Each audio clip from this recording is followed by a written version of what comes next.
So all excited to start the session? Okay, right. So let's begin with our session. I'm Dr. Nidhi Mathur. I'm Area Chair Human Resources at IMT Center for Distance Learning. And I'll be taking this EI session for you, Emotional Intelligence session for you. So again, I welcome you all. And this is going to be an exciting session, right? So I want you all to quickly go grab a pen and a paper, right? And then we will start.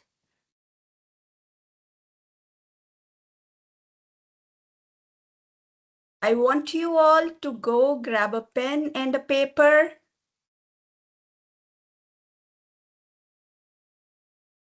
I hope you all are just bringing your pen and paper.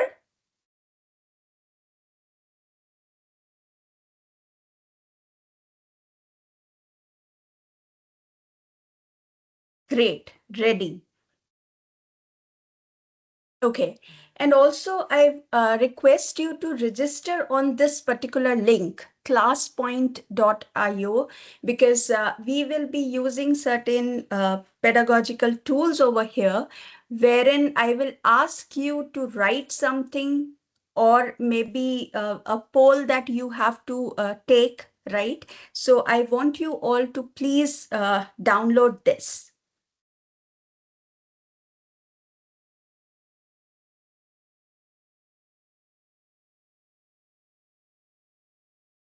I'm giving you 1 minute, so please download it.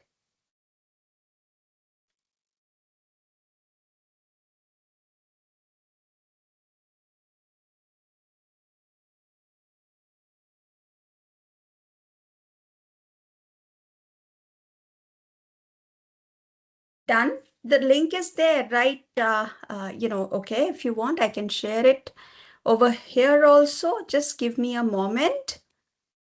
I'll share it in the chat. Just give me a moment, please.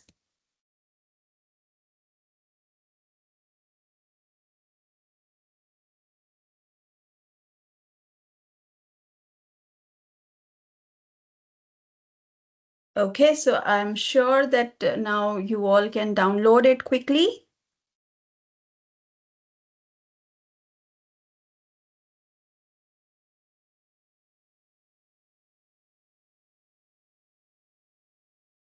Let me know once you are done.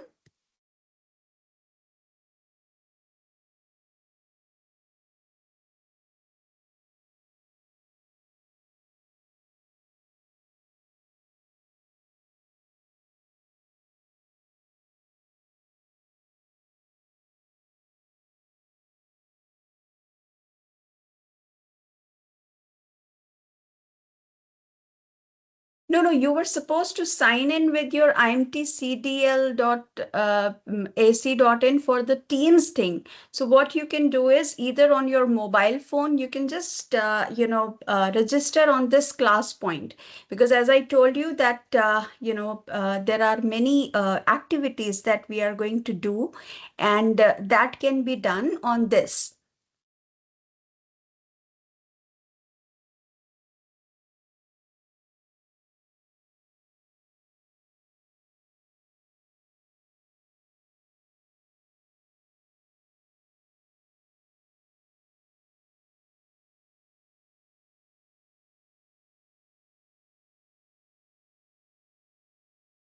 No, for this, as such, you have to give your own email ID and it will get registered.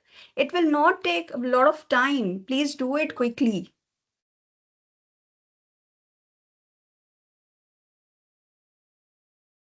Okay, great. Right. So let it get open in the another browser or so. Yes, you can just register. Sachin, I think you are on the right track. Great. Thank you, Gauri.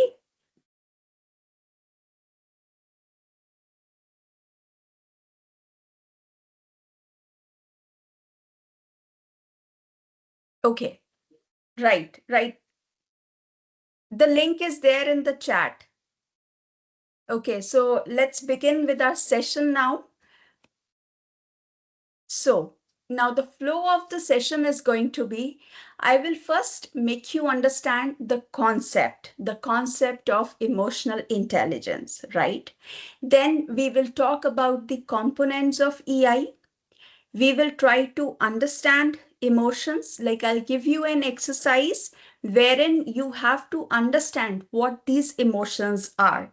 There will be certain terms which you have to quickly match and write it on a piece of a paper, and then we will we will try to we will try that my answers are matching with yours, right?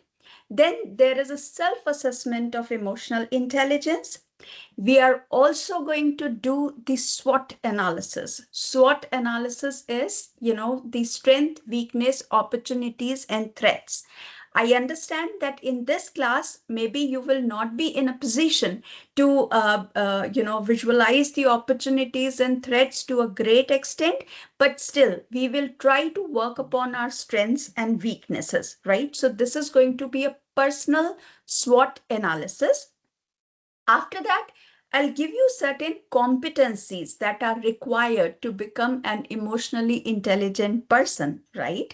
And then, basis the SWOT, we are going to do some goal setting for you. So I'm going to ask you about, which competency that you wish to develop. And for developing that competency, what type of action are you going to take up, right? So this goal setting will be done.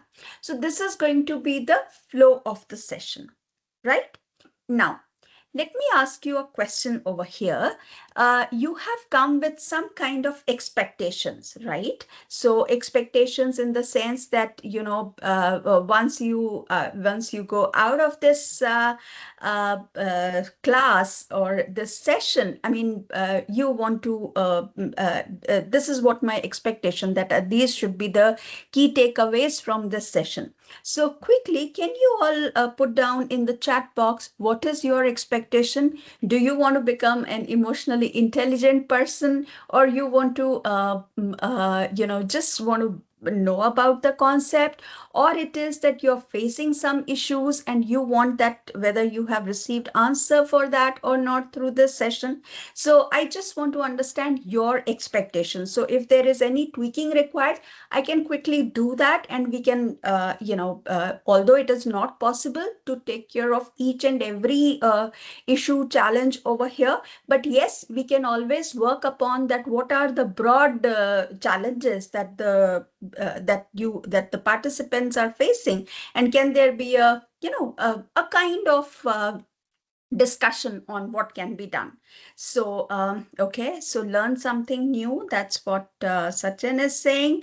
Then some problem. Okay, I want to balance my emotion. Very good. So, Jagvinder, I truly appreciate you that you have taken at least you have started thinking on this line to be a bit more about emotions, balance them. Okay, empathy, very good.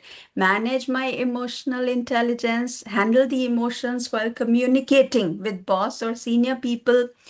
Emotionally strong, understanding emotions. Emotions help to create balance and learn. Okay.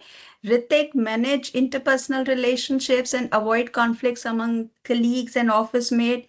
Need to have control on my thought. Great, great. Oh, my God. So I think I have more than 100 students in the class, and everyone has given their expectations. So I'm sure that you all are geared up for the session.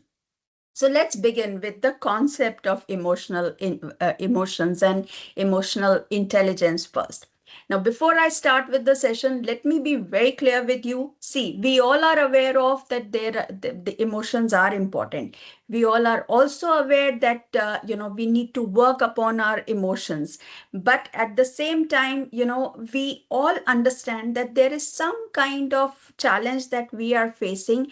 And because of that challenge, we immediately outburst our emotions. So it's just not about the negative thing. It can be the positive outburst of the emotions as well.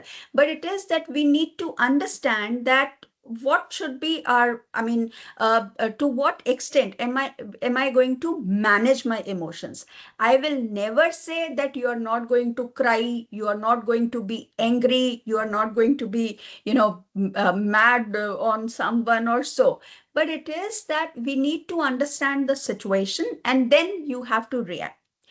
Again, one very important thing, you are not going to build this emotional intelligence in just one day. It is a regular effort. It is that you have to work upon yourself every day, right? So with these practical things, because if you will ask any person, maybe even Daniel Goleman, so I'm sure that he also may be having some kind of outburst or so, right? So without further delay, let's start with our uh,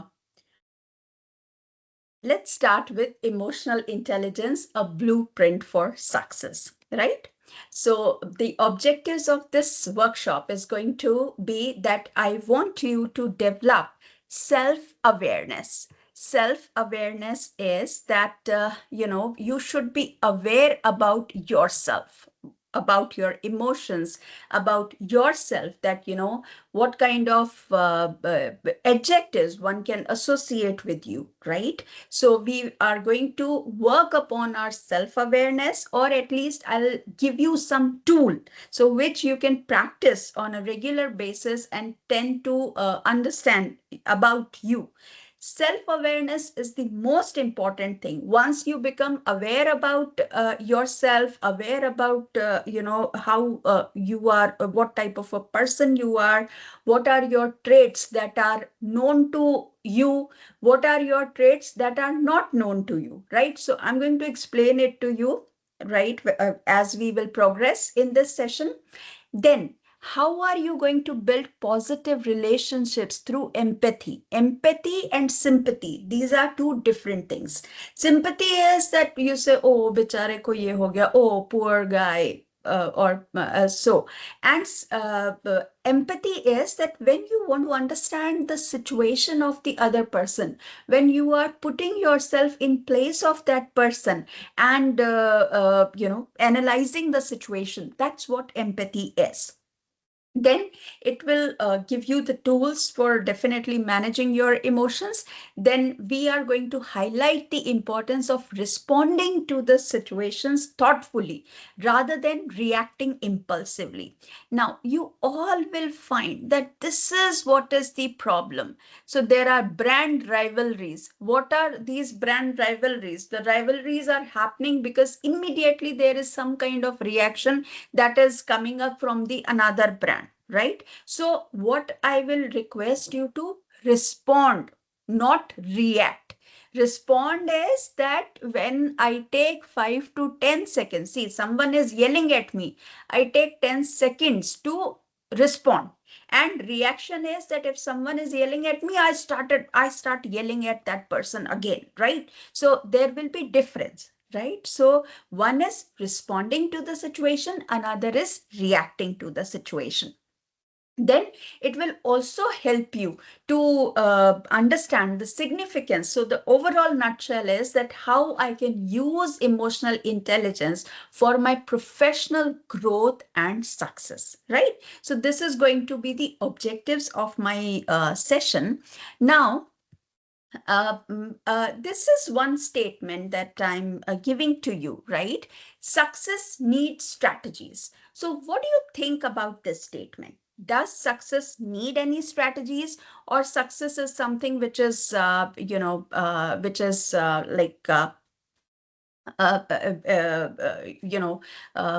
it is on and on, like it is going to be something wherein it will come automatically to you. So what is your take on that? You all have class points installed now, most of you have, so you can just start responding on this. What do you think about success needs strategies?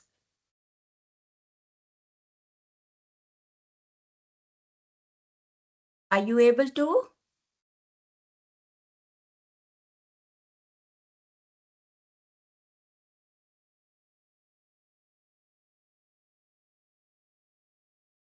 Okay, I have received two submitted 0. So quickly write it. Are you able to write it?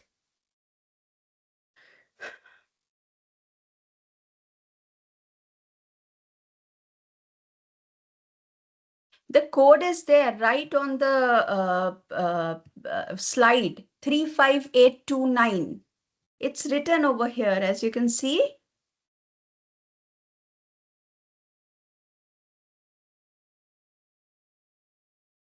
Okay, so I've got some strong, answers to the question. Success requires strategy. Okay, and how would you like to approach this success? Karthik, you will find once you have logged into this class point and you just have to put this class number, class code. Okay, if you're not able to do this over there, you can simply write your response over here.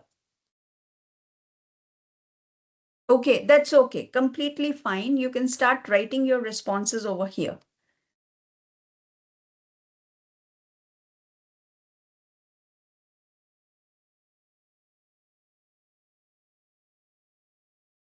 I've got 5 responses on this class point.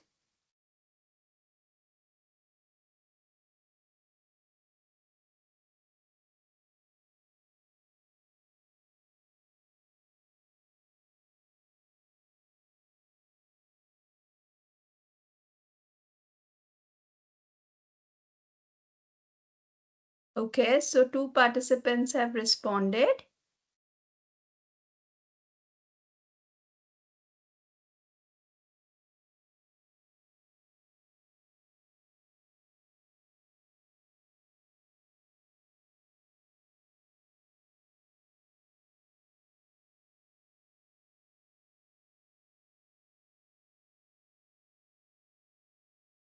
If there is no plan, there is no strategy. Success is an intentional choice which won't always require strategy, but tactic and execution. Okay, success need patience, perseverance, planning. Where is this class point? You have to, install that.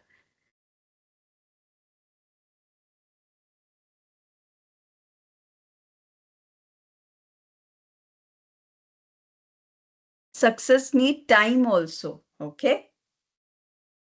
Great. So, good responses from all of you. Now, I've got just two responses over here on class point, so that is okay. And it says yes, and I don't know what is this min is. Okay. So now, I'm sure that all of you are having a pen and a paper, right? So we'll start with, some kind of gratitude or thanking the another person, right? So now this is what you have to draw. Can you draw this on the piece of a paper, this particular shape?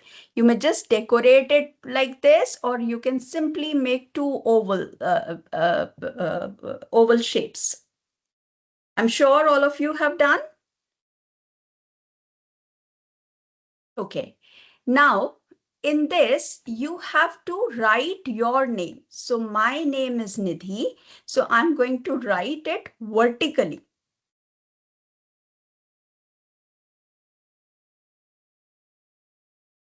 Right? So you also have to write your name vertically.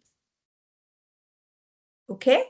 And with every word, so give some kind of adjective to it. So for example, in my name, I write diligent for D.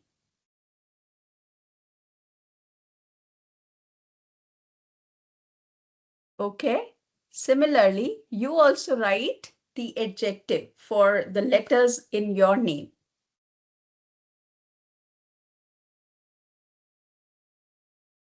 I'm sure all of you are doing it.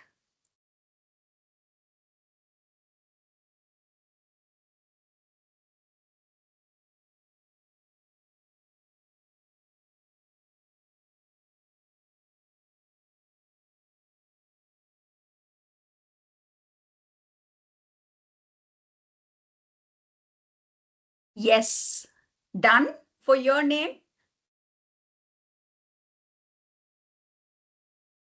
That's okay. You write it on the piece of a paper. Technology helps, but if it is not coming to our rescue at this point of time, it's okay. You can just leave it and start doing it. I have already requested you to take up a pen and a paper.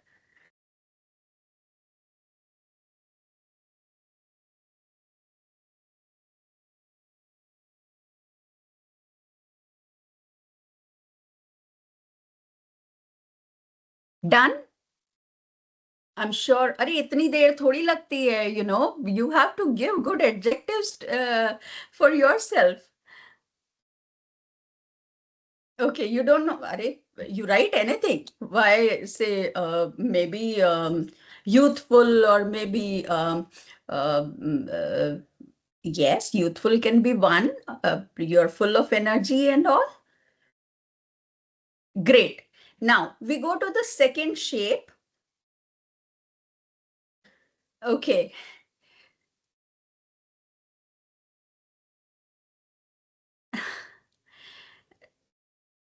Now we go to the second shape and write the name of the one who has influenced you in this second shape. Somebody who has influenced you. Maybe your parents, maybe your elder brother, sister, maybe your mentor, maybe a friend of yours, the person who has influenced you.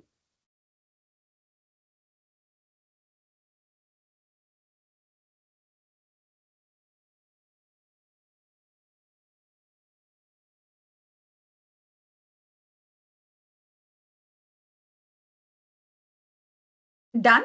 Okay.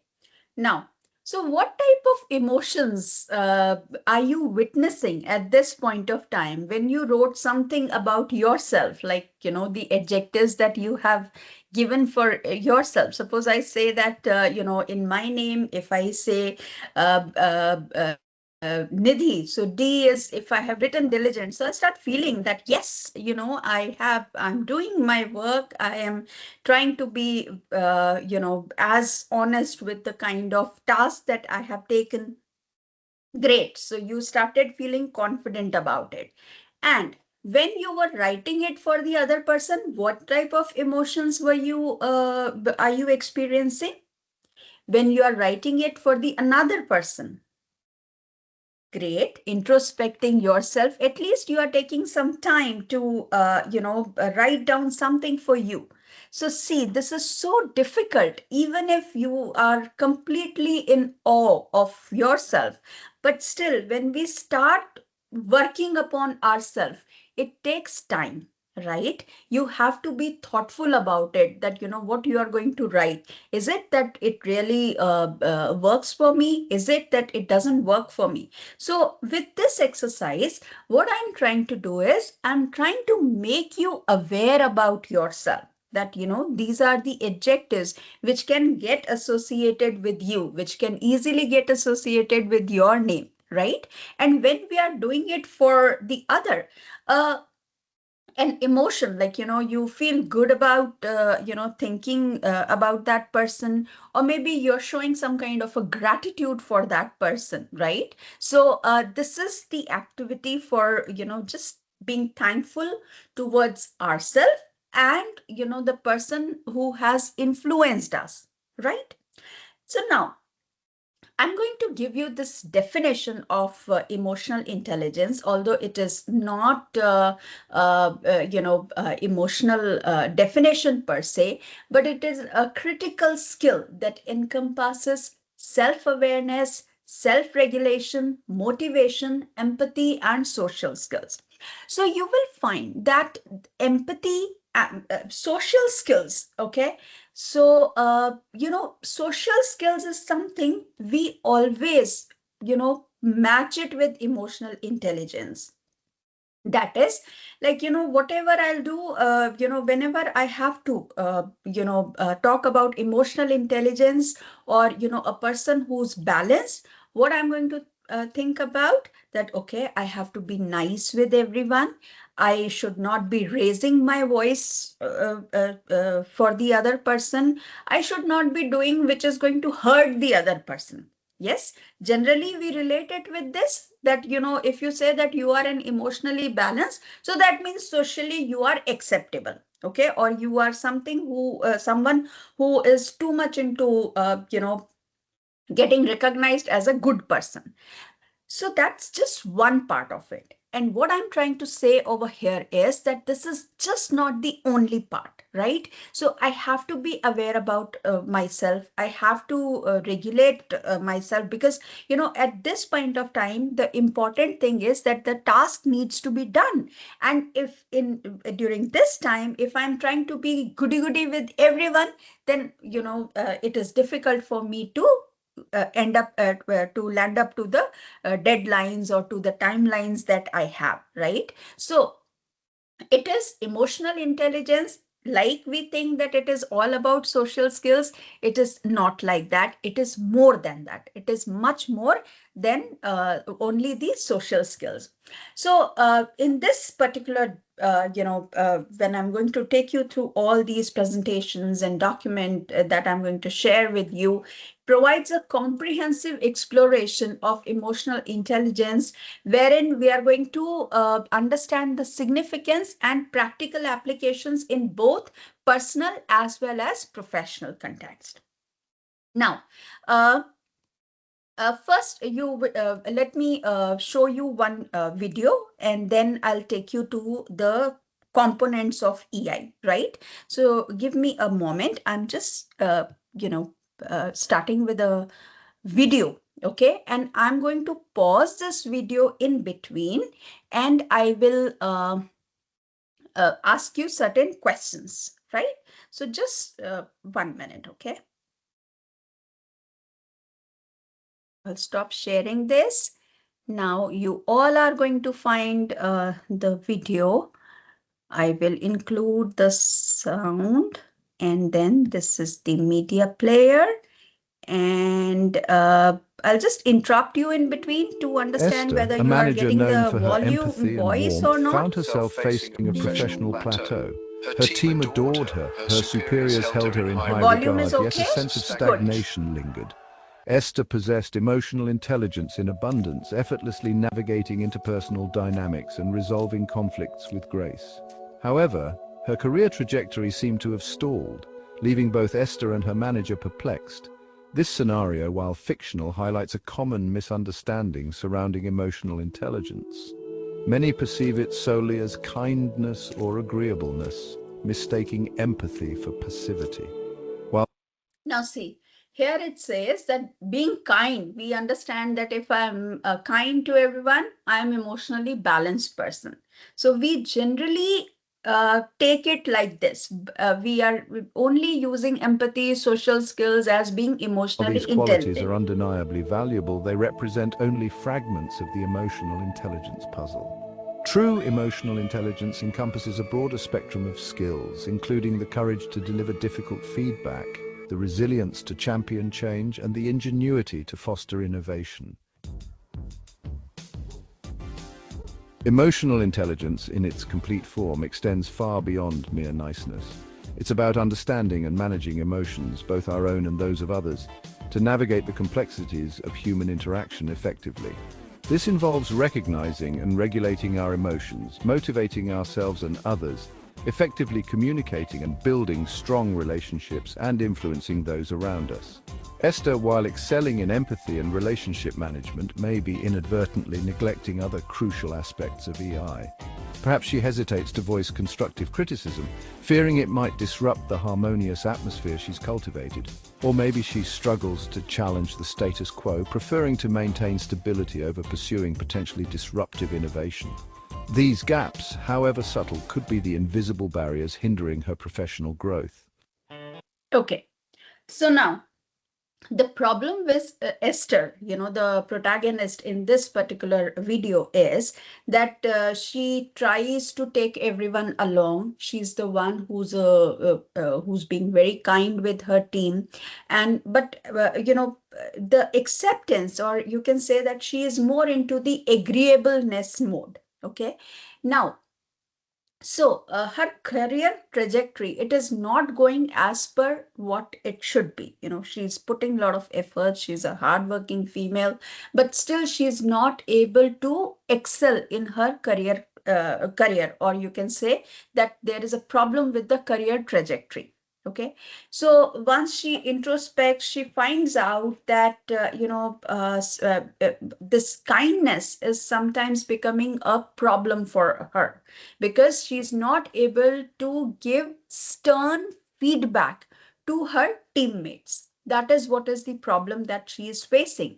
That just to make her image as very positive, or the person who's you go getter kind of a person, or you are the one who's always available for you. So that is not helping. She needs to give some kind of a stern feedback to her teammates, so that her productivity improves, her productivity becomes more better, and then she's able to come up with the objectives, or you can say that her personal objectives are also getting fulfilled. Personal and professional objectives are in alignment. Now, what do you suggest to her? That she has to be if she has to be an emotionally intelligent person, and she has to, at the same time, she's in a dilemma, that should I be giving a stern feedback to my teammate? What is that she's going to take it up like? Is she going to take me as a person who's a kind of dictator? So how would you suggest her to go about giving feedback, strong feedback, to her teammates? Can you suggest something to her? What she should be doing in this case?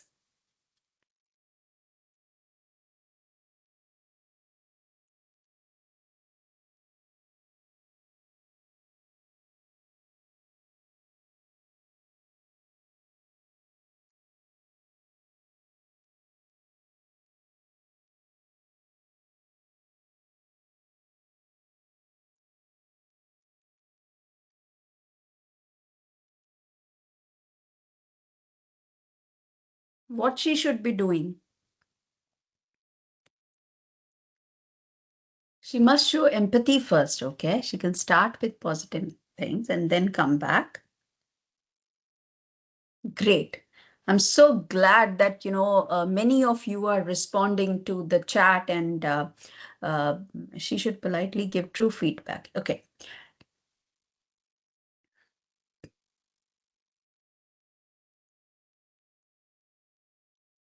Okay. So now the most important thing is that she first has to weigh that should I be giving the feedback to her, the stern kind of a feedback, or what it should be.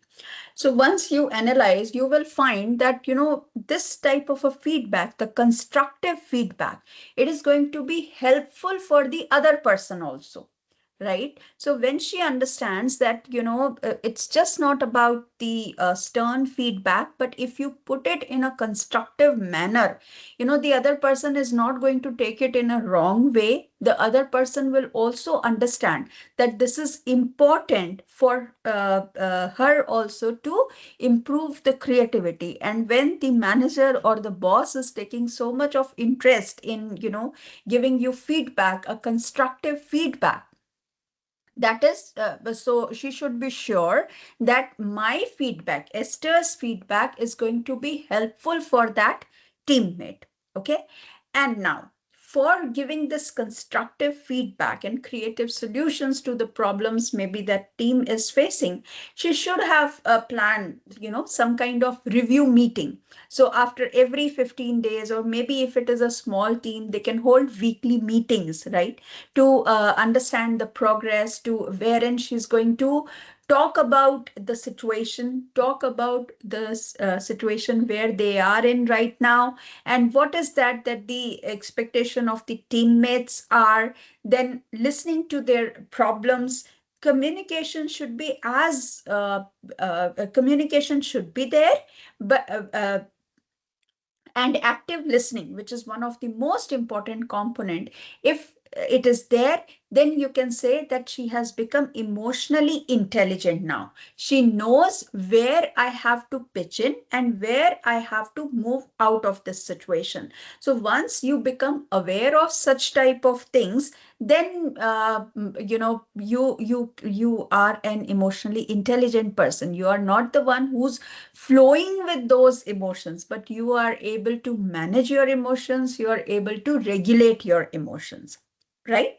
So the most important thing is that first she needs to understand that what type of feedback is required, and then feedback should always be in a constructive manner. So you must have seen that people, they are afraid of giving the feedback as well as taking the feedback, because it is not being it is always, if the manager is giving the feedback to the employee, then it is always a kind of threatening that the employee faces, right? So it should not be the case. You need to analyze, then you start giving a positive feedback, constructive feedback, right? So this, in the next set of the video, that's what Imagine is Esther the needing to solution address that a performance Esther issue with a we are team giving member to she Esther. deeply cares for. Her natural empathy might make this conversation uncomfortable, potentially leading her to soften the message or delay the discussion altogether. However, by embracing the tough empathy aspect of EI, she can deliver the feedback constructively, focusing Yes. on the individual's growth while maintaining the relationship. Similarly, consider a situation where Esther identifies an area for improvement within the team's workflow. Instead of shying away from potential disruption, she could leverage her EI to communicate the need for change effectively, addressing concerns and inspiring her team to embrace new approaches. So once you are embracing new approaches, you are embracing new opportunities. I mean, if the manager is giving a right path, constructive feedback, areas where improvement is required, then obviously it's going to be a win-win situation for the team. This proactive approach, fueled by a balanced EI, positions her not just as a kind leader, but as a courageous and innovative one. So that's going to make her a courageous and an innovative leader, right? Okay, so this is what I wanted to show to you, that don't just take emotional intelligence as being kind with others, but it is that you need to understand the situation, you need to give a right kind of or constructive feedback, and which is going to be really helpful for the team as well as for the person concerned, right? Now, so I'm not going to take you through the definitions and all, because if you will want, I can provide you the content of this particular workshop, wherein you will get all the definitions and everything. But let us make this session as interactive as possible, because you all know about it. There is so much of knowledge which is spread everywhere. But so let's be as practical as doing a lot of exercises over here, right? So now we'll talk about the different components of EI. So I'm sure now you're aware of this social skills. I'll take this section first. I'll take the example first, and then we will try to relate it with the component. Okay. And meantime, I will also share with you the hallmarks and definition. So we will go from right to left. Okay. Now, the situation is that a manager knows tight deadlines brings out the worst in him. So he plans his time to get work done well in advance. Now, this manager is aware that if I have tight deadlines, probably I'll scream at the other person. I'll feel anxious about it. It is likely that I may hurt someone's feeling. It is likely that I may take some kind of impulsive decisions, right? So the manager knows about this thing. So what he does, he plans his time to get work done well in advance. So the manager is planning everything. So that means he is aware of what are the issues, challenges that he has. So this is what is self-awareness, which is you know about your emotions, you know what drives you, you know what are your values. So maybe timelines, following timeline is one of the thing that you value most. So you are valuing it, and see, you're completely aware of it. So when you have to be in this self-awareness mode, first and foremost thing is that there has to be self-confidence. So when we did that exercise where in that oval shape you were supposed to write your name, it was to start generating a kind of self-confidence within in you. Maybe lot many of you are confident person, but there are some people in our group only, like I have more than 100 participants in this workshop, and I'm sure that around 50, 60 people, they may not be having confidence in themselves. So just not in a particular situation, but generally they have lack of confidence because of whatever has happened. Or I'll give you a small example over here. All of us have done maths, okay? Now, once you start doing the exercises in math and continuously, if your answer is not coming correct, so it demotivates you, right? And if your answers are coming as correct, answer to the questions are coming as correct, then it will boost your confidence. You will all be geared up to do next, next, next, and probably you will complete that exercise, right? So this also help us in taking the realistic self-assessment of ourselves. I'm going to give you an exercise wherein you are going to assess yourself also, right? So just be in this session, be open-minded for this session, and we are going to also take up this realistic self-assessment, right? Then the next one, let's talk about when a team watches a presentation, its leader resists the urge to scream. Instead, she considers possible reason for the failure, explain the consequences to her team, and express solutions to them. Right. So this is an example of self-regulation. Self-regulation is that you are controlling the disruptive emotions and impulses. So if you have control on your impulse, that is what is self-regulation. So that means you are not reacting to the situation, but you are responding to the situation. And integrity is one of the most important thing, that this is just not for one time you are doing it, but it is continuously, it is in your habit to regulate your emotions. Okay, so don't be impulsive. You're not the one who's going to react to the situation. Then, a portfolio manager at an investment company sees his funds tumble for three consecutive quarters, right? So, major clients defect. Instead of blaming external circumstances, she decides to learn from the experience and engineers a turnaround. So, there are many companies also, big companies, they have completely turned around themselves. So, Mahindra is the one, right? If you will go through these type of cases, you will find that there is some kind of urge that has motivated them, and that urge is being driven to achieve the achievement or to go for achievement. Achievement is something where you become result focused. Okay, so there is a difference. Like when we talk about achievement, achievement is always result oriented, that you have you are more prone towards getting the results rather than finding out how they are going to be. So your focus is on ends, not on the means. Then an American consultant and her team pitch a project to a potential client in Japan.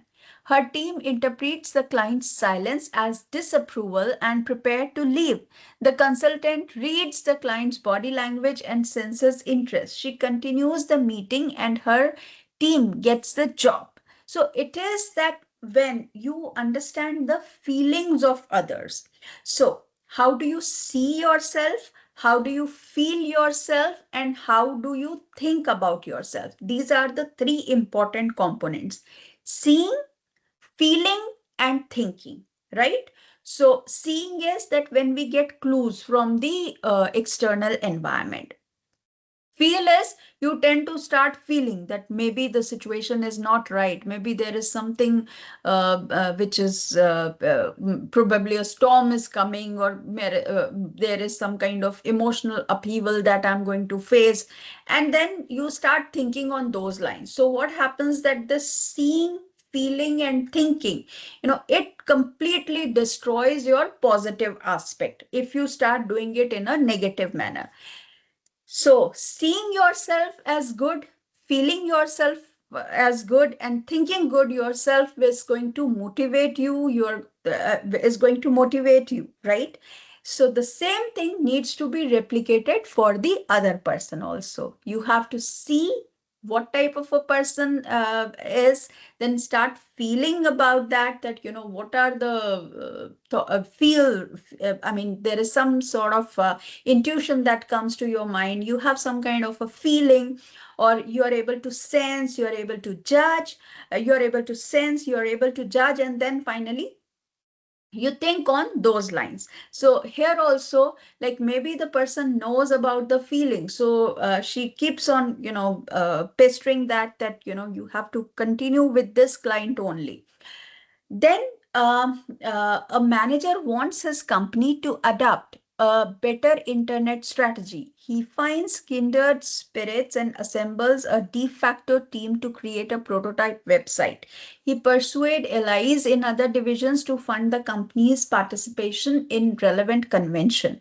His company forms an internet division and puts him in charge of it. So it is that, when you find out that there is some kind of persuasiveness that is there. So you want that people should move in a desired direction. So you are going to influence them, you are going to persuade them, you are going to network with them and build relationships. So this is again, social skill is an important aspect in building and leading a team.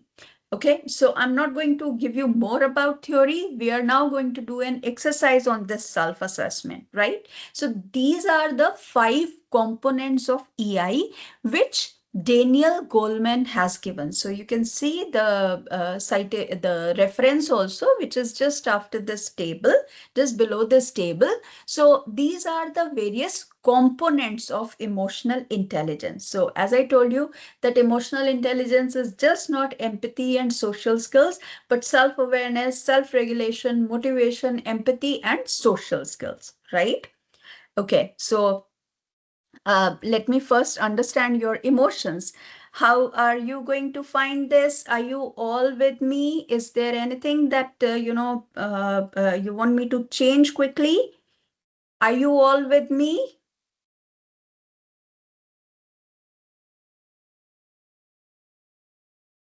Or why the responses are coming as great? So, good. So you all have understood the components of EI. So quickly, if I ask you, will you be able to write what are the components? What are the components of EI? Quickly write it over here so that I understand you all are with me.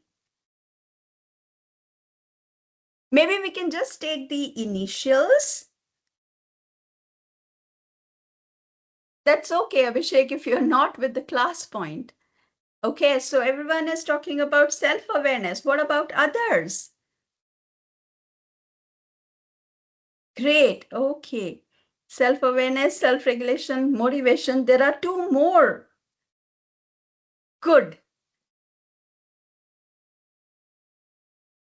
So because everyone is not on class point, otherwise I would have asked you to write it on a word cloud and then I would have got that कितने लोगों का क्या response आ रहा है? If you all are able to write all the 5 components. Good. Okay, so that shows you all are with me. Okay, now let's go back. No, conflict resolution. We have not yet come to conflict resolution. Okay. So now this is one of the exercise which I thought that we'll do it in the class, but looking at the time, actually in this exercise, there are these terms like stress tolerance. So you have to match it from the other column, you know. So these are A, B, C, D, E. Similarly, we have A, B, C, D, E, F. So this was the exercise that I thought that I'll take it up. Or let's do it. If you can do it quickly, I'll give you the answers. And so how much time would you require? I think 5 minutes would be, we'll give only 5 minutes to it.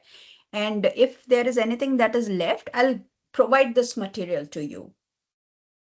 Okay, so what you have to do is that these are the definitions, or maybe you can say that these are a kind of how do you relate with your emotions. So stress tolerance, independence, empathy, self-regard, optimism, impulse control, problem solving. So you have to match it with this. So for example, I'm able to resist or delay an impulse, drive, or temptation when I choose. So, the correct answer over here is impulse control, that I'm able to resist. So you have to just match this with B, okay? So similar, what you can do is you can just read it from here and you can match it. So the answer of A is K. I'm sorry, I've given you the answer, or the answer to B is something. So similarly, if you, I'm giving you 5 minutes. So by 11:57, I will ask you to, I'll ask you that whether you have completed this exercise or not. I think 5 minutes is good enough for us. Don't write it over here. You have a pen and paper, so you can write it on the on that pen and paper. Oh, everyone is writing A is K. So that's something that I have, already disclosed. How about B, C, D, E, F, G, H, I, J, K, L, M, N, O?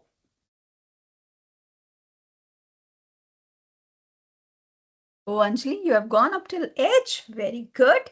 So there should not be any cheating, okay? You need to write it on a piece of paper.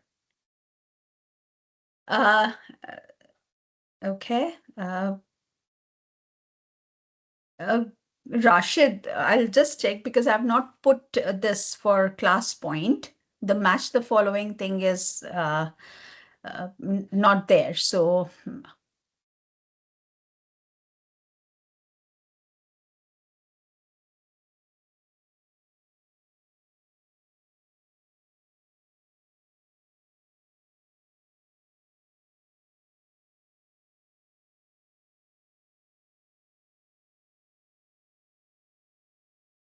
I'm sure all of you are doing it.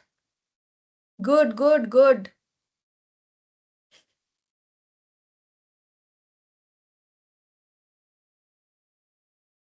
Don't write it over here. People will copy it.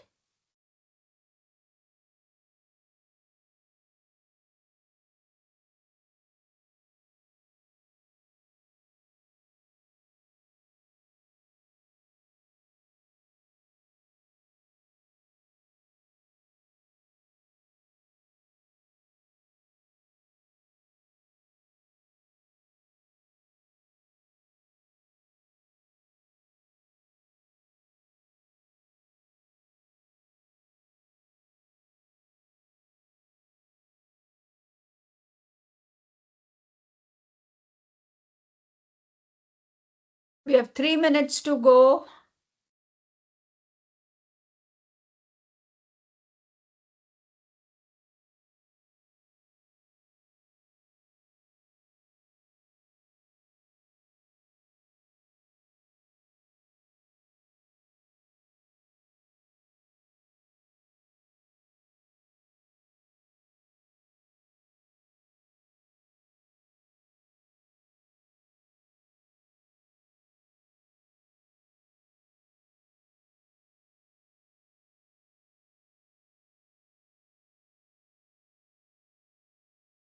this is a workshop, so we are going to work a lot, okay? You have to write. You need to experience because it's been long that we all are working on our computers, laptops, etc.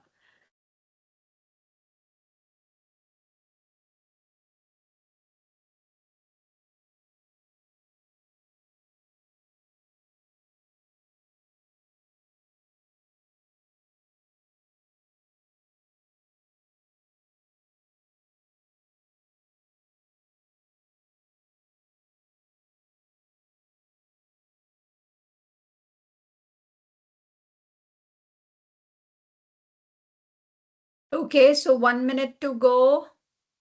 I'll give you the answers at the end. Don't worry about the answers. Just relate it with the emotion. Even if you relate 5 or 6 also, that's not at all a problem.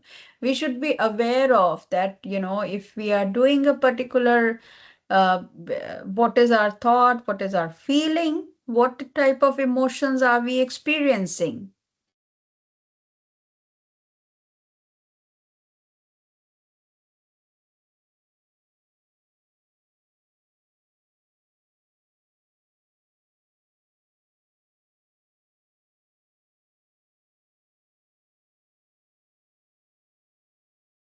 Good. So let's stop it over here, right? So I'm sure that with this kind of, like, all of you must have been into such type of a situation, and whether you are able to relate. So can you see the array of emotions? And if I tell you that this is just the tip of the iceberg, do you know exactly that what are the emotions that has been identified? You will be surprised. So let me first give you this. Just 1 minute. Let me first show you this. These are the emotions that we experience. Isn't it huge? Isn't it like we have never ever thought of that? Are we experiencing so many emotions? And these are just the documented ones, right? So there may be subsets of it, which you are feeling. So when I say anger, I say that I'm angry right now, but is it really the anger, or it is that there is something else that I'm experiencing? Probably I'm sad, or maybe I have felt something wrong, or maybe it is the irritation that I have, right? So you need to understand your emotions, and you need to name or label your emotions. So how are you going to label your emotions? I'll also explain you that.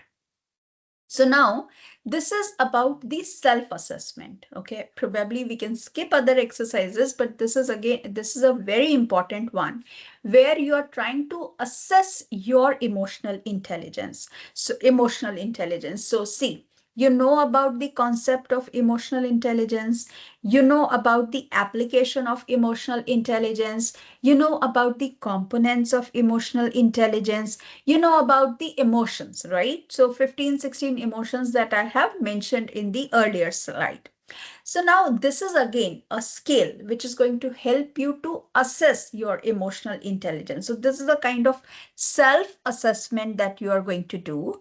And we are going to use a scale for this. Okay, because as I told you that self-awareness is very important. So this particular self-assessment will help us in understanding just not self-awareness, but all the 5 components of emotional intelligence. So now be ready, because you will be you yourself, you're going to unfold some truths about you, okay, which you think that it is happening, but it is not actually happening. So again, I'm going to give you certain questions. What you have to do is this is the scale for us. So 1 stands for never, virtually never.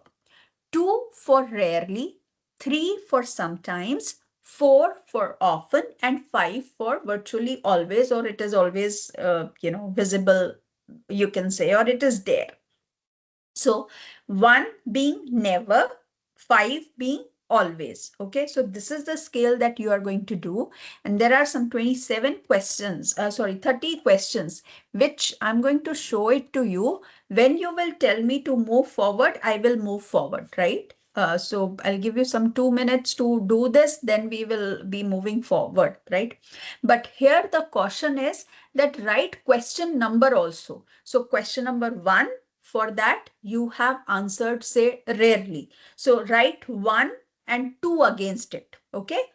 Is it clear to you? Is it clear to you? Yes, I'm going to zoom it. Is it clear to you? For question number 1, whatever is the scale that you have identified, you are going to write the number against it. So suppose for question number 1, I say it is rarely. So I will write 2 against it. Okay. This is clear, no? So just like the Likert scale that we take up generally in the organizations, you must be filling a lot of forms. So it is the same, right? So let me now open this for you. Okay, so Zoom कुछ ज़्यादा ही हो गया. Just 1 minute.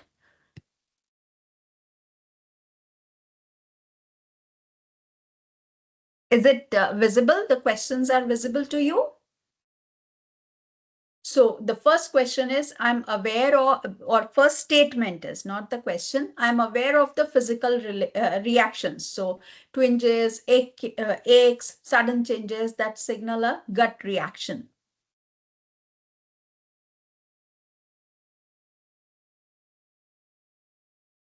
Or I readily admit mistakes and apologize. So if you do it always, then you can just write 5, 2 against 5. I let go of problems, anger, and hurt from the past and can move beyond this. So if you say it is virtually never, so you will write 1 against 3. Statement number 3. Clear?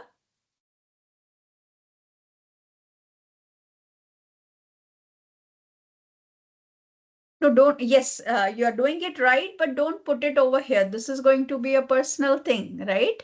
So we don't need to write it over here. Like if you go to some kind of a consultant or a counselor or so, they will never disclose these things to you. I mean, your personal details to the other person. So this is very personal. This is self-assessment.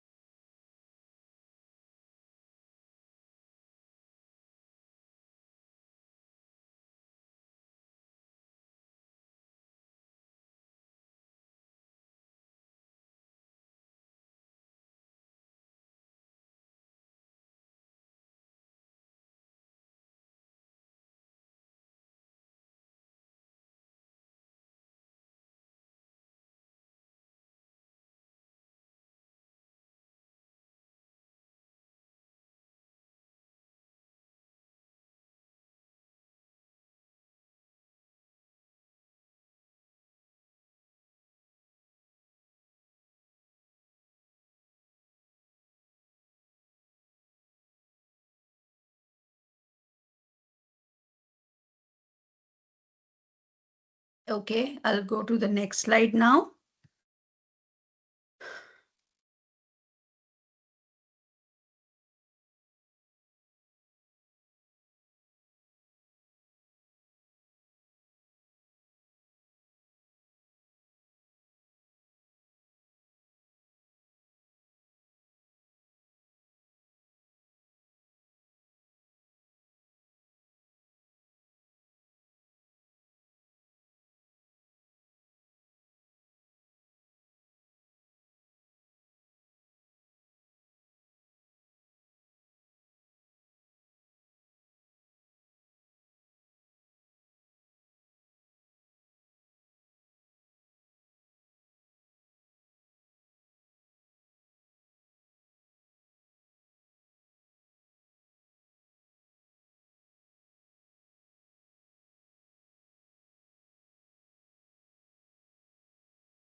Yes, yes, I'll share these PPT over email.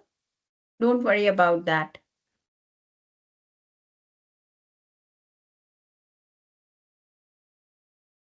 Okay, so we move to the next one, and this is the last one for this questionnaire.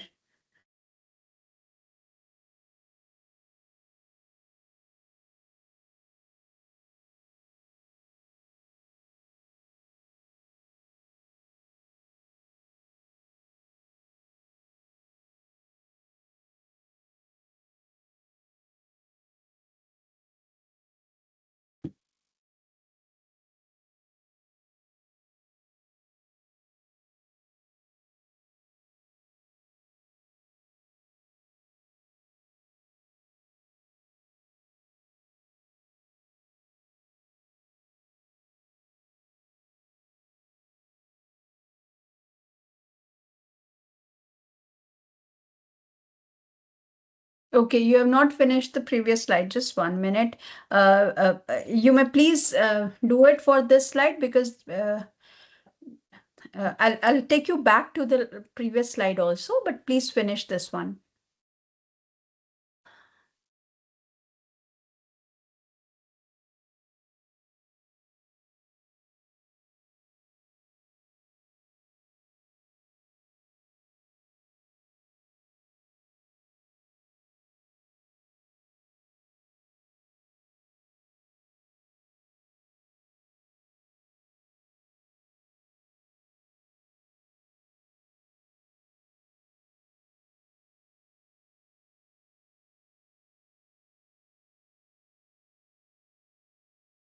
Okay, done.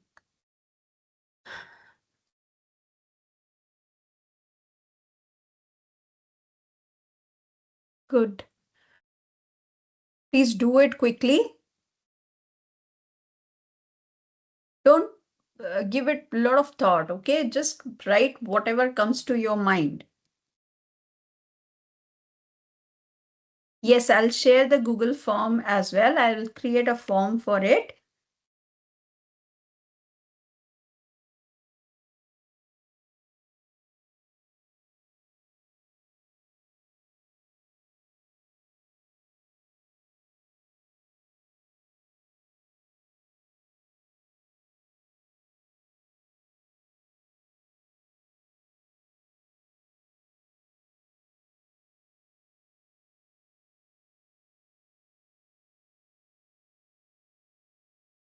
Okay, I'll take you to the second slide now, the previous one, sorry.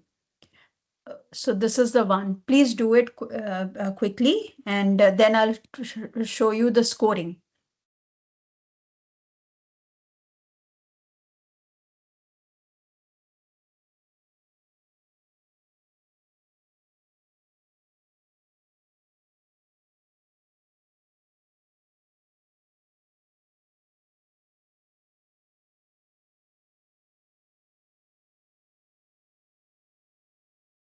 Great. So now shall I show you the scoring? Because the scoring is a bit typical. I'm sure that all of you have written question number and the, the scale, your whatever is your answer to that statement, you have written it, right? Okay. So the scoring goes like, what you are supposed to do, you question number 1, 7, 13, and 9, 13, 19, and 25. That is 5 statements. Statement number 1, 7, 13, 19, and 25. Add it up. So suppose I've put, say, 1 for 1. I have put 1 for question number 7. I have put 2 for question number 13. I have put 4 for question number 19 and 1 for question number 25. So I will add it up. So it will be 1 plus 1, 2, 2 plus 2 is 4, 4 plus 4 is 8, and 8 plus 1 is 9. So my total self-awareness score that I have to write over here is 9. Okay? You get that?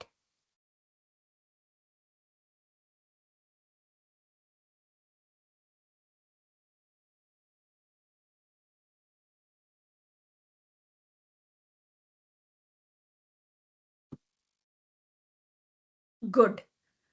So you can see the question numbers against every component of EI. Okay, let me repeat it once again. So what I will do, here are the question numbers. So I will add up question number 1, 7, 13, 19 and 25, whatever are my responses. Okay, so suppose I have responded for statement 1 as 1. For 7, I have responded 1. For statement number 13, I have responded as 2. 19 के लिए 4 and for 25, I have done it 1. Okay. So what I will do, I will add all these. My responses, I'm going to add. Okay. So 1 plus 1 plus 2 plus 4 plus 1, which is 1 plus 1, 2, 2 plus 2 is 4, 4 plus 4 is 8, and 8 plus 1 is 9. So my total self-awareness score is 9. The next component that we have is empathy. So in empathy, you have statement number 4, then 10, then 16, 22 and 28. So this is going to give a total empathy, total score for empathy. Similarly, for self-confidence, motivation, self-control and social competence. So in this scale, you will find that there is one component which is added up. So that is the self-confidence. Self-control, you can relate it with self-regulation, right? The second component in our sheet that we have done. Motivation is as it is, empathy is as it is, and social competence is your social skills, right? So you need to add it up, and which is going to give you the score for all these 6 aspects.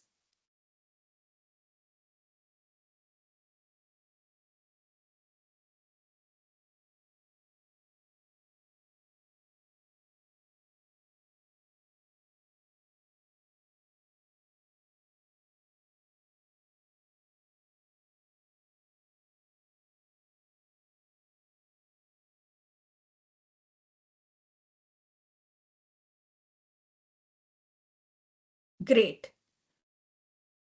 So I'm sure all of you have done.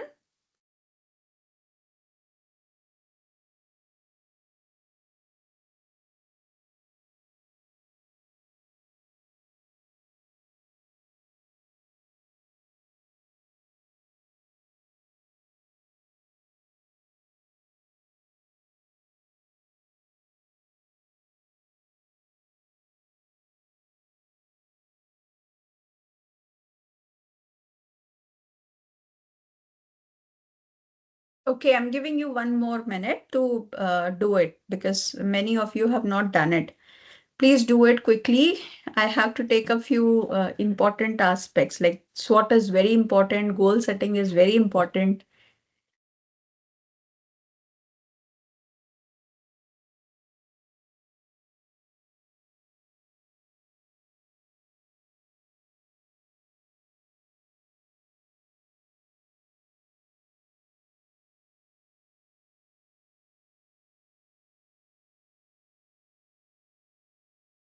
Okay, so I think all of you have added it and you have got your total scores, right? So if I may ask few of you, can you tell me in which particular component you or category you have scored highest? In which particular component you have scored as highest? Social, motivation, good, good. Self-control, very good, Mayank. Empathy, self-awareness. That's really great that you are about yourself. You know about yourself. Very good. So now let's look at the scoring. So don't be very happy if you have scored very high, and don't be sad if you have scored less, because what we are trying to understand over here is emotional intelligence, right? So your score on each of the 6 facets will fall somewhere between 5 and 25 point. Obviously 5 because 1 is the least in the scale. So it will range between 5 and 25. right? So circle any visit where your score was below 20. So suppose you have scored below 20 in any of the category, like out of 6 categories, wherein you have scored below 20, this indicate an area that you can improve. Your overall emotional intelligence will improve as you work on that particular area. So one particular category is going to have its effect on all rest of the 5 also. If you start working on that particular area, so suppose you lack in terms of motivation, your score is less than 20. So what you do, you start working on motivation. So that is going to have an impact. Like when later on you will take this self-assessment, you will definitely find improvement, not only in motivation area, but in other areas also, because that has an impact. Other opportunities for improvement can be found in any individual question from the checklist on which you scored a 4 or below. So circle those questions. A rating of 3 is average, but if you have emotional intelligence, you are above average. So anything below 2 or anything below 3, you really have to work, but it is okay that even if you have scored 3, as it is emotional intelligence, so there is always, because it is driven by situation, okay? If you are able to control it, regulate it, you go till 4 5, that is completely fine. But even if it your if your rating is 3, it is average, it is nothing to be bothered upon. You just have to improve upon that, because this is emotional intelligence. This is not IQ. Okay, this is not intelligent quotient, but what we are working on is the emotional quotient of ourselves, right? So this was the scoring. This is what self-assessment that you were supposed to do. Now I'm skipping these exercises because if we will have time, we will do it. Otherwise, it is okay. When I'll share these this presentation with you, you're going to get all this. So there's also a questionnaire on on self-esteem. So generally what happens that if the way I look, what is the respect that I give to myself? If I take myself in low self-esteem as well. So what happens that people start thinking about it, that why your LSC is low or so. But this is again a secondary concern as per the therapist. So the root cause of many psychological, emotional, personal and relationship issues is your LSC. So it is just that you have to deal with the self-esteem. It is just not the scoring, or it is not the only core issue. So if you start working on your self-esteem also, this is going to show an improvement in your emotional intelligence. Then this is the case study wherein, what is the consequences of irrational behavior. So I want you to read this case, because, with this, I'll start giving you some kind of,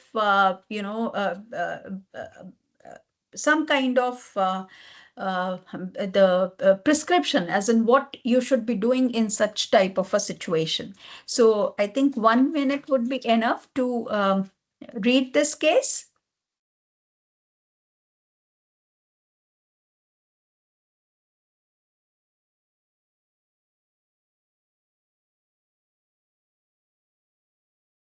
That's okay. If all are under 20, you do not need to bother. When you know about it, you can start working on it. That is what is the idea. That's okay. All are less than 20, कोई फर्क नहीं पड़ता उससे. It is that you have to be aware about yourself. If you know this is what the problem is, you will automatically, unconsciously also, you'll start working on it.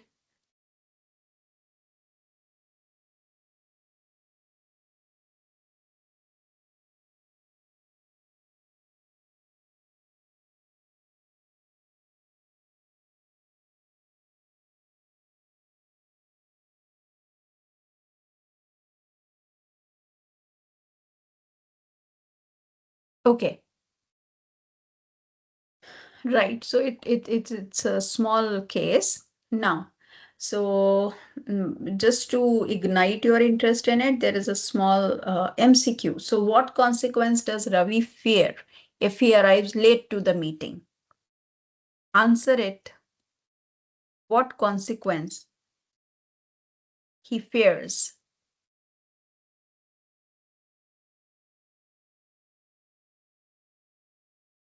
Yes, the most obvious answer is that he will lose a high profile client, right?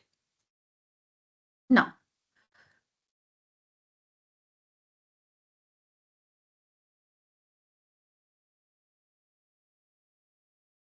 so if you are there on the word cloud, or so these are the areas that we have to now understand basis this case.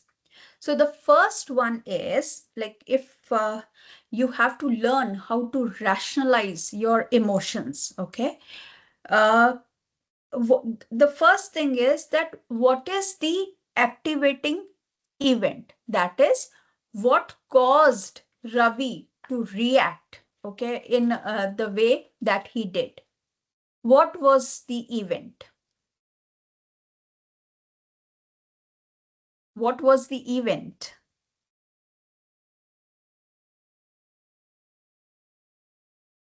No, no, no, no, no.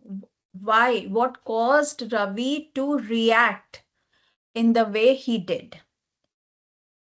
Yes, so he had a meeting with the client, and that is why, that was the event. And delay in getting the report was one of the major reason. And sorry, event was that he had a meeting. Okay, so what is the activating event? What is going to be the event after it? Because why we are talking about event over here, we need to understand, because there are many things like you have to present yourself. There are other things that are connected with it. No, I'm not on mute. Yes. Then the second aspect that we need to understand from this to rationalize our emotion is that what is the ultimate belief? Ultimate belief is what did Ravi perceive would happen as a consequence of his action?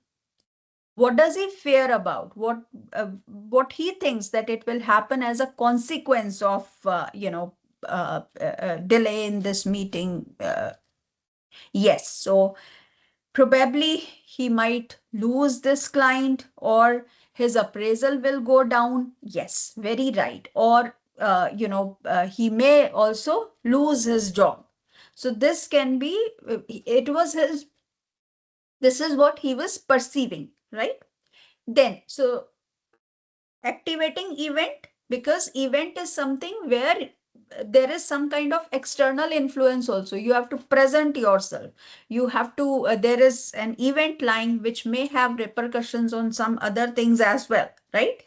Then ultimate belief, which is that perception kya chal raha hai, or what is he perceiving out of this particular consequence of his action. Then behavior. How has Ravi reacted to this situation? How has he reacted to this situation? What did I say? How has he reacted to the situation?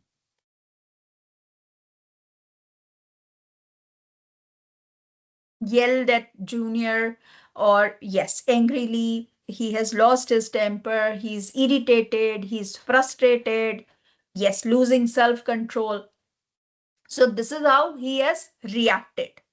Right? So what did I tell you about reaction and responding? That if you take 5-10 seconds before you react, then it automatically gets converted into response to that situation, right? So he has reacted to that. Then what is the debate or dispute over here? How could he have rationalized his response to be more productive? Now, suggest him something so that he could have rationalized his response to be more productive.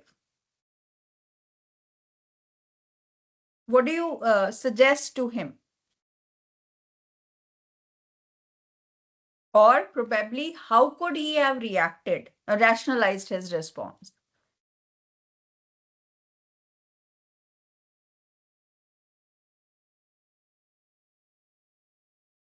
Okay. Self-confidence.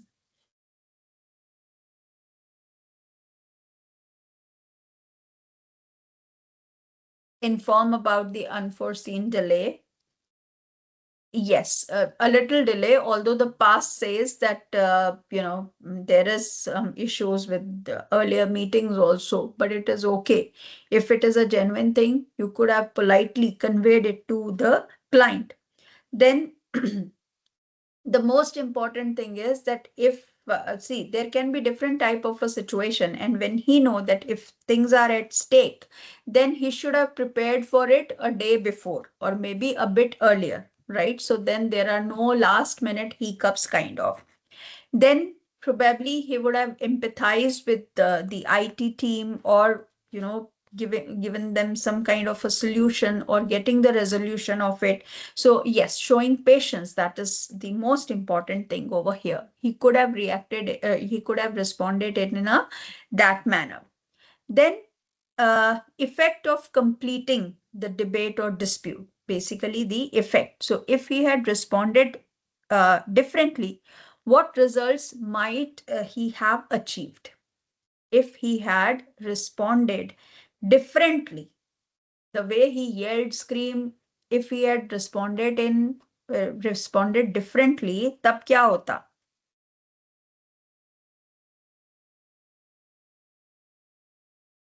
It is likely that maybe the client will start believing in him, okay? Or maybe it is that, he has set an example that even in difficult situation, if you communicate properly, there are instances where you can actually sail through the situation. Yes, it could have resulted into more productive talks, or maybe more trust among themselves.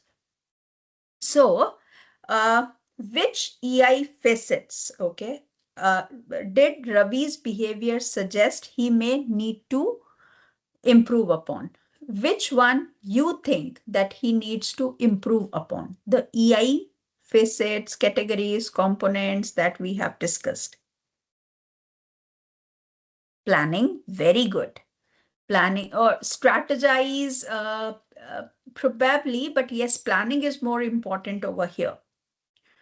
Self-control, pre-preparation, social competency, very good, very, very good. He would have demonstrated higher EI in front of junior, impulse control, organizing, self-discipline, time management.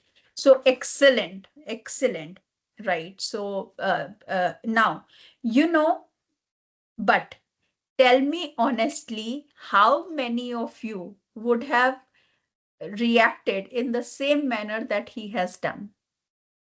If had you been in this situation, tell me honestly, Arindam, Vineet. Yes, very right.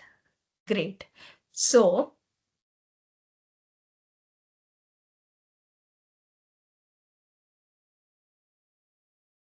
now see, there are so many of us who are, honest that yes, this would have been our reaction, right? This would have been our reaction, because we always tend to, if we are in a difficult situation, there is this problem that we always tend to get panic, anxious. We start seeing the future. This might can happen, that might can happen. So what is that we are trying to do in this class is that become aware about yourself. Analyze that how you have reacted to a particular situation. What better could you have done during that time, right? And when you start practicing this thing, it will eventually come, right? So as I told you in the beginning also, it is not going to be an overnight change. It is going to take a lot of time. But still, yes, with guided techniques, with some kind of guided practices, we can definitely improve upon our emotional intelligence. Okay. So I hope you have liked this case. Okay. Now, let me start with this SWOT activity because this is again, this is important for us. Now, so this is, we will first, I'm giving you one example over here, and then probably you can start doing it for yourself because this personal SWOT analysis is very important to understand our emotional intelligence, right? So we are going to do a SWOT analysis for Carol. She's an advertising manager. Okay.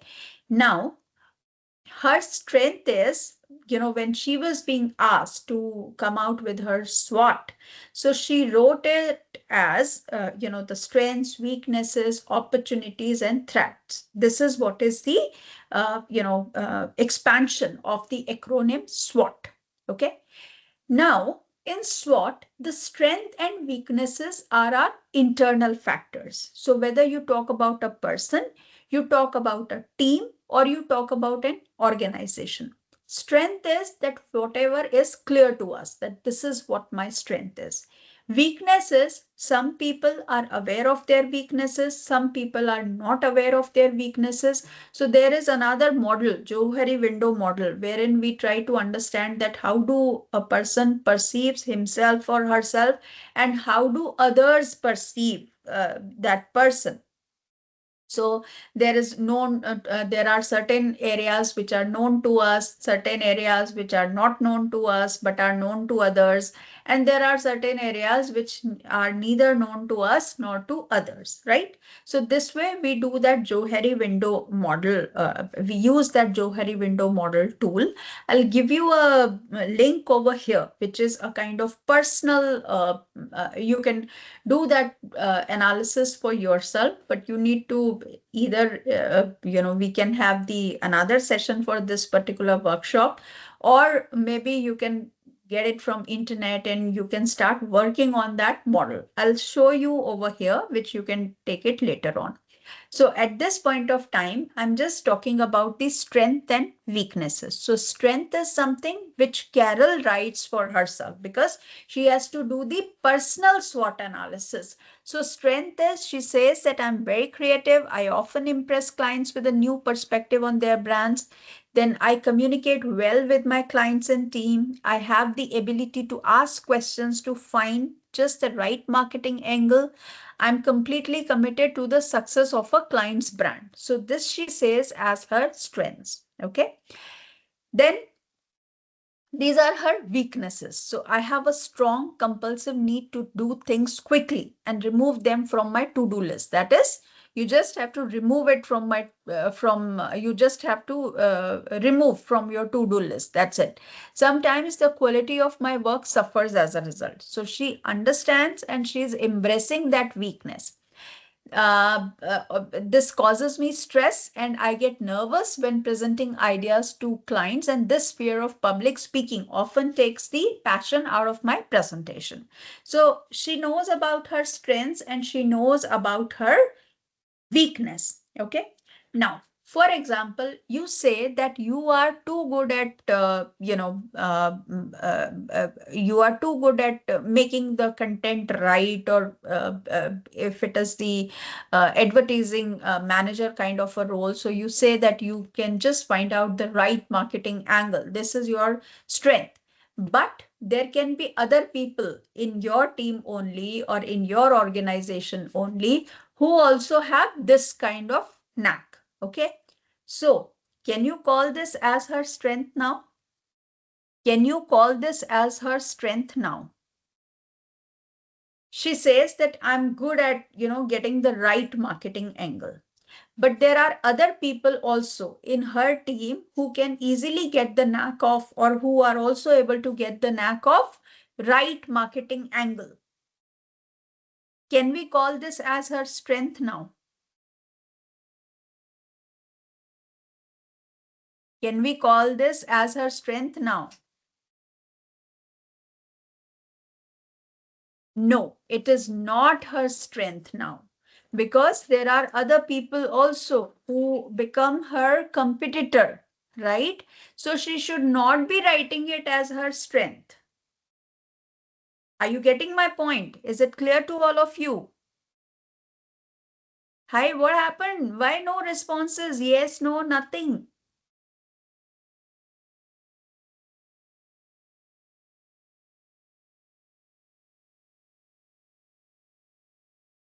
Not clear. Okay, so I'm saying that she says that she has certain strength. Okay, but other people in her team, they also have the similar type of strength. Okay, so can we now call it as her strength because other people are also having the same? So if, yes, very right. You need to understand that if it is now in her team, because then there are so many other competitors now. So if you are able to stand out of the group or team or so, then you can call it as your strength. What we are talking about, we are talking about personal SWOT. We are talking about personal SWOT. We are not talking about team SWOT. You need to understand, if I have to compete, okay, then I need to stand out from others, right? So that does not become my strength. It is team strength. If everyone has the complementary skills, it is the team's strength.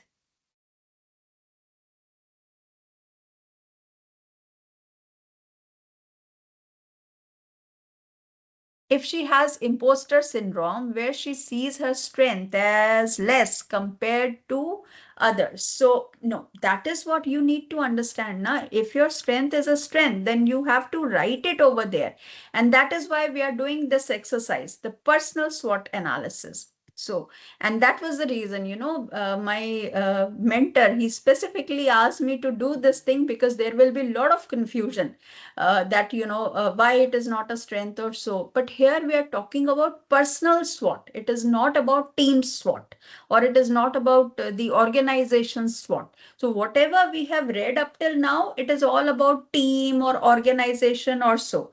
But this is like, for example, this course. So you have to take this course individually. If everyone in my class is responding well, that shows that the team strength is there. But if I ask about one of you, what is your strength? What is your weakness? Are you able to stand out of the other, stand out of your group members or so, right? Then comes the weaknesses. So similarly, you have to jot down your weaknesses. External factors are the one that gets completely influenced, or we do not have control over here, right? So opportunities, one of our major competitors has developed a reputation for treating their smaller clients poorly. So I'm attending a major marketing conference next month. This will allow for strategic networking and also offer some great training seminars. So now you are trying to understand that what is the opportunity. So suppose, like, the most important, or you can say that whatever is hitting the market, if you start developing your niche in that area, so that will become an opportunity for you. So all those who were into generative AI earlier, like the last year, suddenly they are in huge demand now. Why they are in huge demand? Because everyone is talking about generative AI. So that is the opportunity. Similarly, the threat. But there is, in external factors, there is a lot of impetus, in this opportunities and threat, there is lot of dependence on the external factors, right? So we'll skip this external factors part at this point of time. Probably we will take it later on. It is for your understanding that opportunities and threats, they come from the external factors. I'll share these slides with you. You can read it. What are the opportunities and threats for Carol? Now, I'm giving you some kind of, now, if I asked you to prepare this for yourself, would you be able to do it? Would you be able to do it? Strengths and weaknesses. So when I have to identify the strengths about myself, these are the questions I can work upon to find out what are my strengths. So for example, what advantages do you have that others don't have? For example, the skills, certifications, education, or connection. Now, suppose in your group only, people are not postgraduate or they have not gone for any management program, right? So it becomes this particular PGDM is going to give you an edge. So this is the advantage that you are going to have, which others don't have. Are you getting my point? And suppose you mix it up with some kind of a certification, right? So you are doing it in marketing, you are doing your PGDM in marketing, and you certify yourself with some other course, say, for example, marketing analytics, or say business analytics, or say, such a course, so, or maybe in some communication course. So what will happen, that will become an advantage for you. It is an advantage for you, because out of that group you will stand apart, right? The team wherein you are working, you are going to stand apart. Then what do you do better than anyone else? So maybe I can say that what is my strength? Like the others are not able to do it, but I can do it. So what is that? Then what personal resources can you access?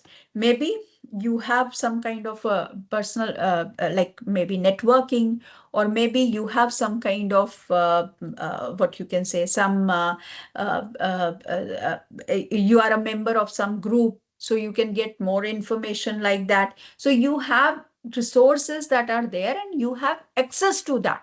So that becomes your strength. Then what do other people see as your strength? So suppose if there is a meeting that has happened, now your boss always calls you to take down the minutes of the meeting because you take it very nicely or you take it very diligently. So that becomes your strength. Okay. Or maybe you have to go for branding purposes, right? So your boss always takes you along because you are good at communication, right? So that becomes your strength.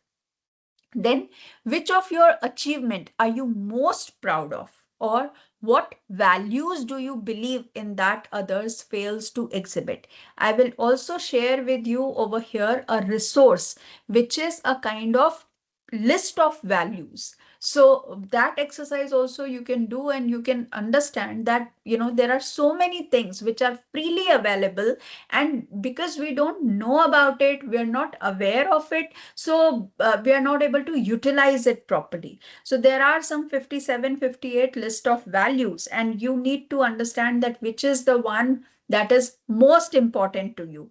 So you start developing this thing that what are the values that holds that are of priority to you. Similarly, in the weaknesses, what task do you usually avoid because you don't feel confident doing them? So there can be some people who avoid meeting with the external people, or who avoid meeting with the clients because they are more good at back office kind of. So you need to jot down, think about it. It is not in one go you are able to do, but these are the pointers which is going to help you in writing your strengths and weaknesses. So what will the people around you see as your weakness? Or are you completely confident in your education and skills training? If not, which is the weakest area? Then what are your negative work habits? So for example, are you often late? Are you disorganized? Do you have a short temper? Or are you poor at handling stress? So this can be the weakness. Do you have personality traits that hold you back? For instance, if you have to conduct meeting on a regular basis, a fear of public speaking would be a major weakness over here. So these are my strengths and these are my weaknesses. So I have pointers wherein I can work upon and I can do personal SWOT. See, again and again, I am emphasizing on this word personal, because whatever I'm trying to show it to you, it is for yourself. I'm not working on your team or on your organization, but it is that I'm giving you the inputs, or I'm giving you some kind of direction, or you can say I'm giving you some kind of resources so that you can become emotionally intelligent, right? So this is now.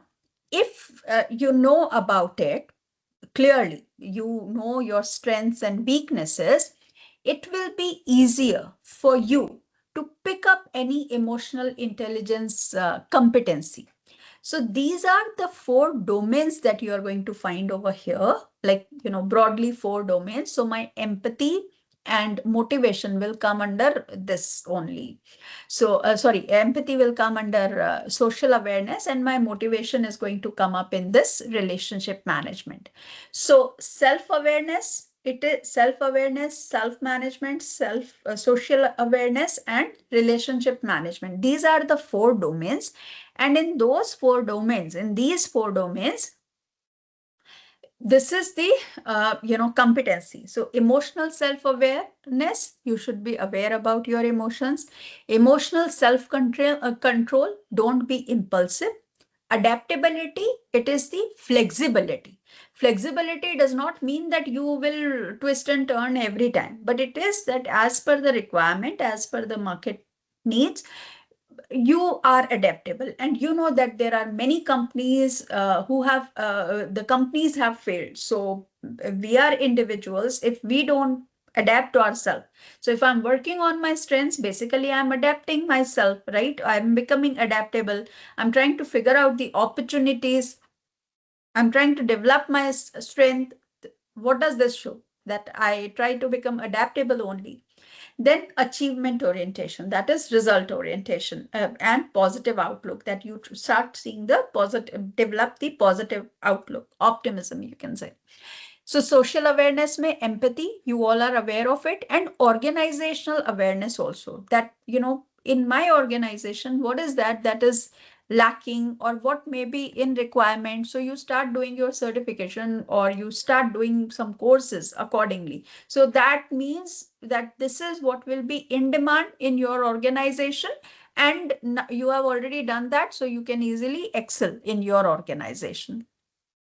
Then in relationship management, influence, the influence that you carry, or you are, if you are able to influence the other people, you are able to coach and mentor. Conflict management strategies that you should be aware of. How are you going to handle the conflict management? So for conflict management also, there are a lot of strategies. So it will all depend upon situation. So suppose sometimes I have to get a quick solution. So in that case, my conflict management style would be competition. So I will, start comparing, or, I'll give a question to the two groups and find out who comes up first to me, and accordingly I'll give the resource to the winning team. So that is if the time is less. If I have to go for collaboration, I need to have time also, right? So it depends upon, there are various strategies which we can use to manage the conflict. Then teamwork and inspirational leadership. So what you have to do is you pick up any of these competencies. It can be either emotional self-awareness, or self-control, adaptability, achievement orientation, positive outlook, empathy, organizational awareness, influence, coach and mentor, conflict management, teamwork, inspirational leadership. You pick up any competency out of this, and what you will be doing is that you will develop one goal or action. So you can write the competency over here. Suppose I want to go for self-regulation. Okay, I find myself to be really, really impulsive. So I want to develop this self-regulation as my competency. I'm so sorry, this is going bizarre, but it is legible. Okay. Now for this, what are the goals and action that I need to prepare for myself? Okay. Or maybe the competency is that self-awareness. So what is the goal or action that you are going to give for yourself to achieve this particular competency? That's where our goal setting comes into picture. Okay. So let me first come back to the chat. Okay.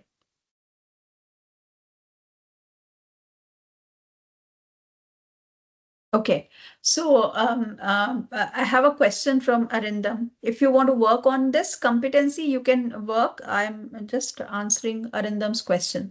So Arindam, I think you have posted this question long back, 8 minutes back, but still I'm giving you the answer that as I have been repeatedly telling you that this is about your own SWOT, okay? Personal SWOT. So if it is the team's quality, it is very good. That is the team's strength, okay? So if I talk about Maruti Suzuki, okay, MSIL, Maruti Suzuki India Limited. So what happens?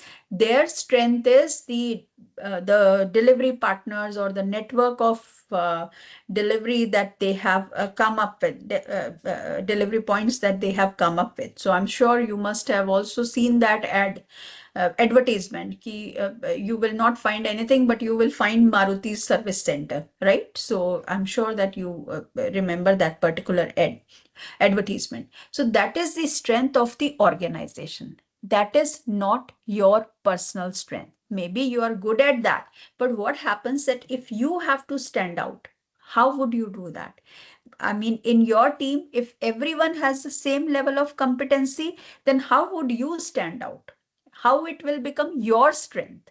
If you go to any other organization where this particular aspect is lacking, okay, so there it becomes your strength.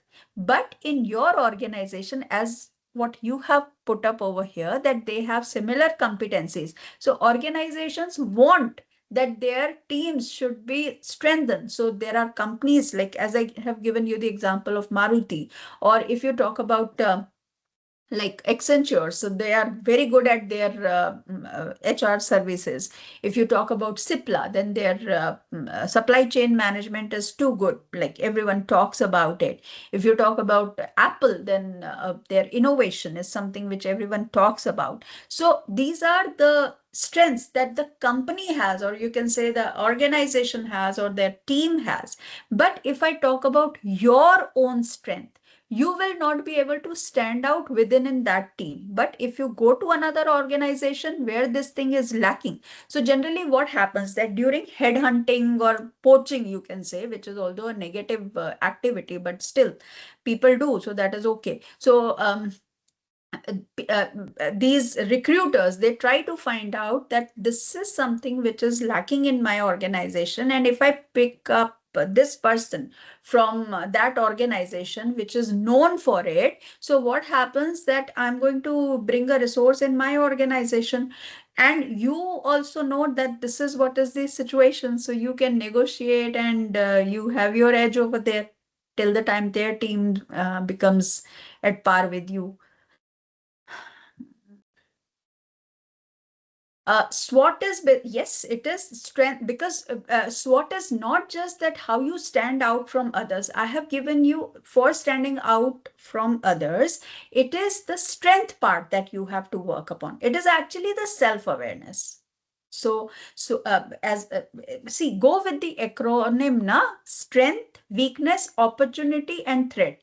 If I'm aware of these factors, why I will become, yes, I'm going to create a particular aura, or I can have myself, I'll be different from the other people.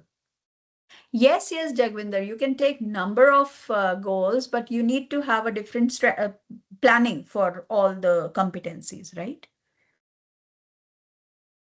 Yes, Nishit, but again, as I told you, it's one zone unique preposition. Very good. So this is like if you emotional intelligence, we want to develop the emotional intelligence. See, if one person in the team has right emotions, that is that person. You are going to find that in team, there are some people who are impulsive, there are some people who are calm and composed, there are some people who don't speak up, right? So, okay, now broadly, so this was my last exercise wherein I wanted to give you a kind of a goal setting, and wherein you can actually talk about these things. Another important thing that I want to talk with you is actually these things are easily available on internet.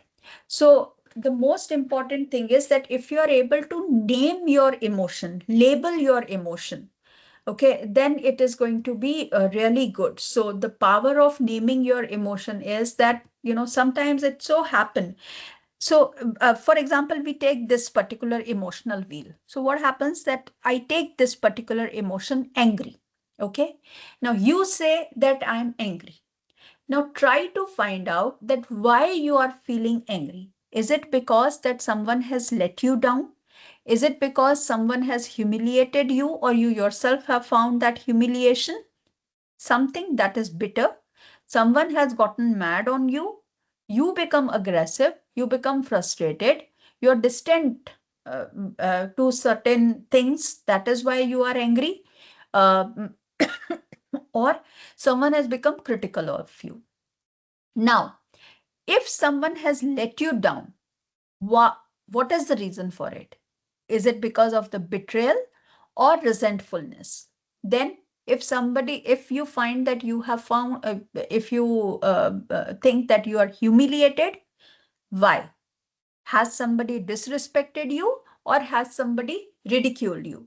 So you will find that broad emotions are angry, fearful, bad, surprised, happy, sad, and disgusted. From that will emanate the various emotions, like, the subsets, you can say. So, frustrated, aggressive. Why you have become aggressive? Has somebody provoked you? Or is it that you have become hostile towards a particular situation? Frustrated, why you are feeling frustrated? Are you annoyed with something or something has infuriated you? So the more you will try to deep down into your broad emotions, you will understand that this is the reason for it. And once you are able to label your emotions, you will find that you'll be able to regulate it better, you'll be able to work upon it better, you will be able to at least make a peace with that particular emotional outburst. So as I'm again repeating the same thing, that it is not something wherein sorry, just 1 minute, I think I have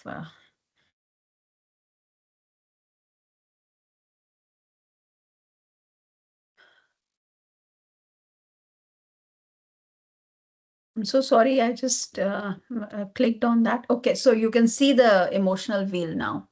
Okay, now, so this is how you can label your emotions, you can name your emotions. So generally, what all activities have we done over here? So I'm going to share these activities as a document. You can't see the screen. Just 1 minute. Let me share it once again. Sorry. I'm sure that now you're able to see the screen.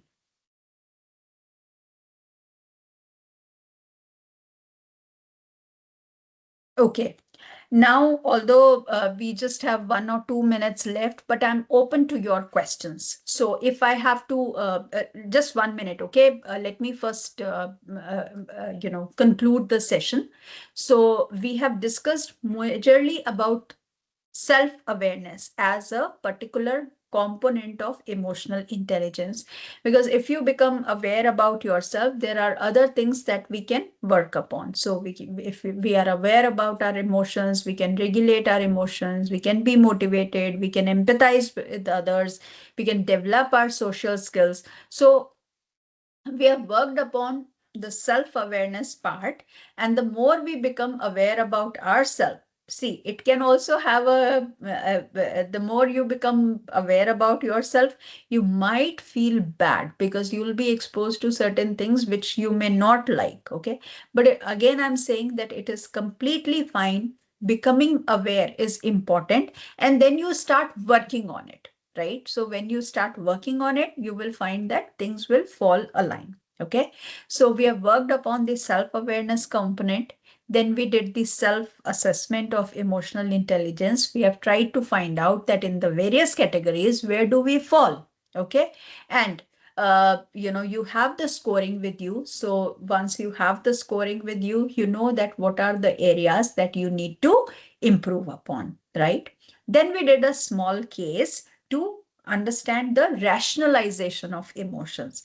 And for that, I gave you 5 important pointers. That is to understand first what is the activating event, then the ultimate belief, then the behavior, then what is the behavior of the person, then the debate or dispute, and finally the effect of completing the debate or dispute. So that helps us in understanding that what has triggered, how have we reacted to that situation, and then coming down to how we could have responded in that situation, right? So that helps us in rationalizing our emotions.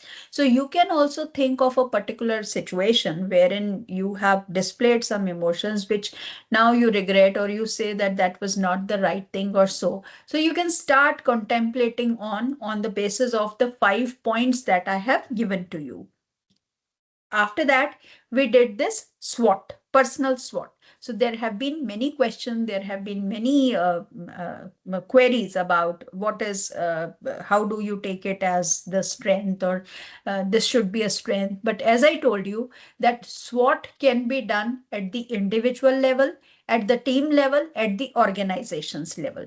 So what we are doing over here is personal SWOT. Okay, so personal SWOT, maybe we have emphasized on strengths and weaknesses, but I've given you that template wherein you can work upon the opportunities and threats also. So that is for your personal only, individual level only. We have not gone to team or organizational level, because when you will read about strategic management, you will do this SWOT in detail, wherein you are going to do the SWOT for the organization or for the team.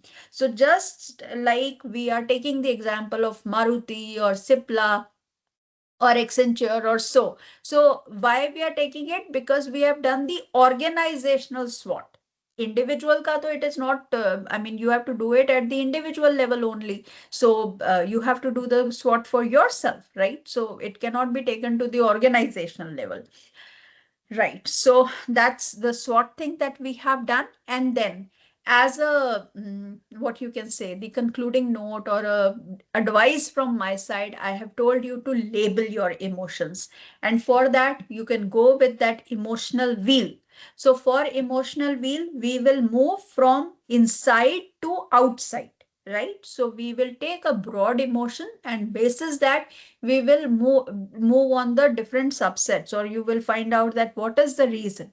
Once you will have the reason, you will feel calm, you will understand what is the situation, you will start working on this, right? So this is what in a nutshell I have told you. Yes, I will share the complete document with you. Okay.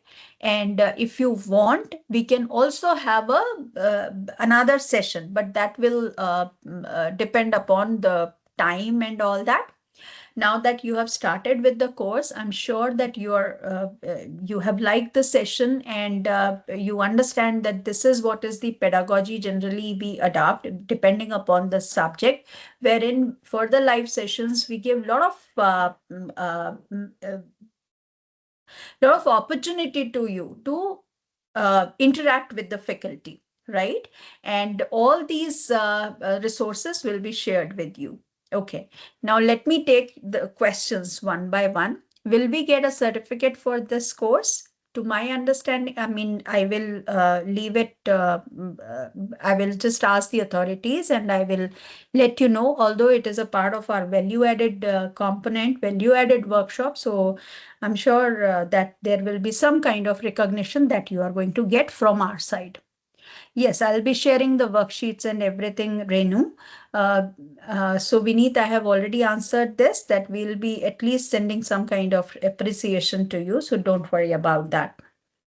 So when I go for an empathic conversation with my team members, sometimes they'll take me as granted. So empathy and sympathy mixed up. How can I go forward from this? Okay, just 1 minute. I think Jagvinder, is it your question? Just yes. So sympathy and empathy mixed. Now, what you are going to say is that they don't take you seriously. That's what I understand, that your team members, they take you as granted, right? So you need to follow some kind of a stern measure over here. When I say stern measure, that does not mean that you have to ridicule, but you have to portray it as a important thing that you wish to communicate to them, or you have to communicate to them, related with some kind of consequences that it might can lead to. So that is going to, you need to infuse some kind of seriousness in whatever you are communicating to them. Okay. And you can also tell them that these can be the probable consequences. If I don't do it like this, I may end up in these kind of situations. So if you start giving yourself, I mean, you start portraying it as a something which is serious, so that is going to be a constructive thing for them. Don't ridicule them, don't be angry on them, don't scream on them, but just have a kind of a conversation wherein you are instilling a lot of seriousness into it.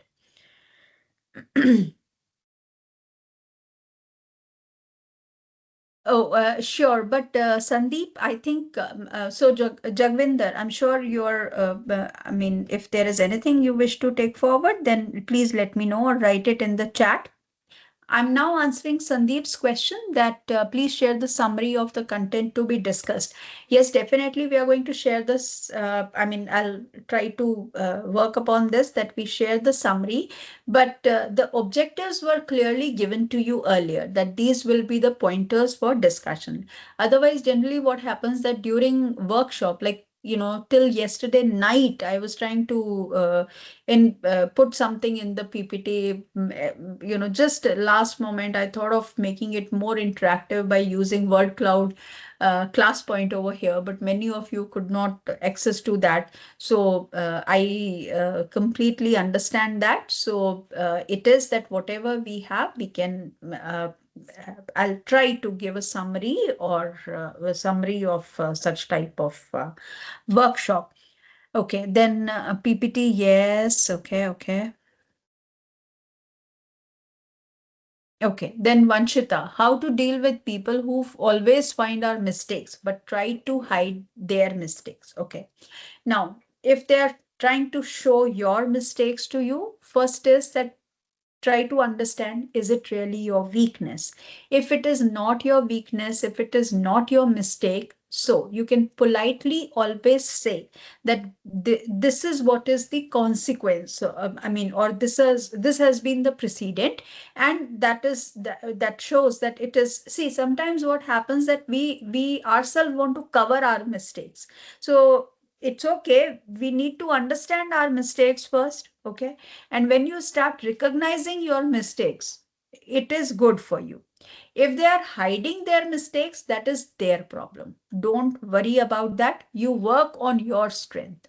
That's what is the mantra. See, there are certain things where you have control. There are certain things where you do not have control. So if they are hiding their mistakes, it is their problem. Let them be with their problem. Let them have peace with their problems.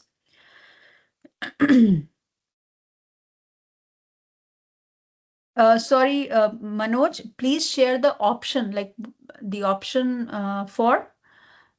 Can you please elaborate how to counter? Okay, then Anjali, how to counter conflict management with my team members, because people have different opinions and ego problems also. So Anjali, as I told you, that there are conflict management strategies. Okay, and there are certain situations where we adopt those strategies so that people get aligned with the organizational objectives. So yes, I understand that when you are dealing with people, they will have their personal agenda. They want that politics should be there because they are getting benefit out of it. So they want to get into conflict every time.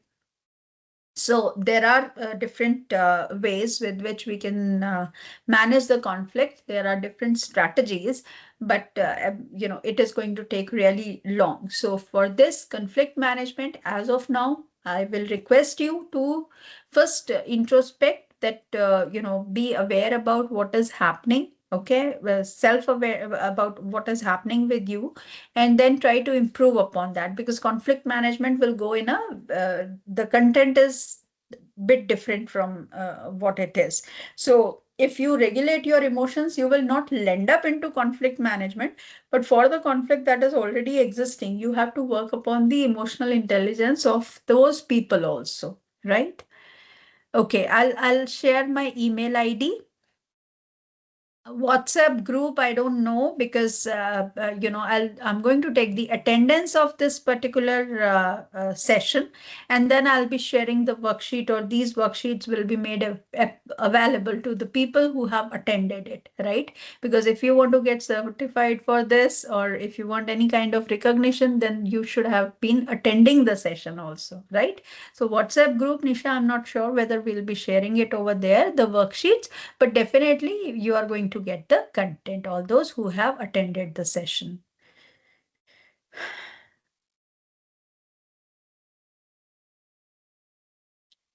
Satya, in reference to the, but work may be delayed. We always find our mistakes. Yes. Okay, Satyendra. So you have added, like there is a top up on the question which I'm so sorry, I'll just take the name, which Vanshita has asked, right? So I mean, this is going to delay in reference to this question, work maybe delay or get problem for the project. So as I told you that you have to make peace, but they let them be there with their mistakes or so. Now, her question was that they always try to pinpoint my mistake and they hide their mistake. So, in reference to that, I have answered her that you do the introspection, try to find out your weakness, if there is any, work on it, and don't bother about whether they are hiding their mistakes or not, right? So, this is in reference to, see, we have to be very clear that today we are talking about the individual initiatives or about the individual. Okay, so when we talk about team, there is a different approach to it. For developing the emotional intelligence of the team, there is a different approach, right? So I think I can you should take it in that manner. Okay, then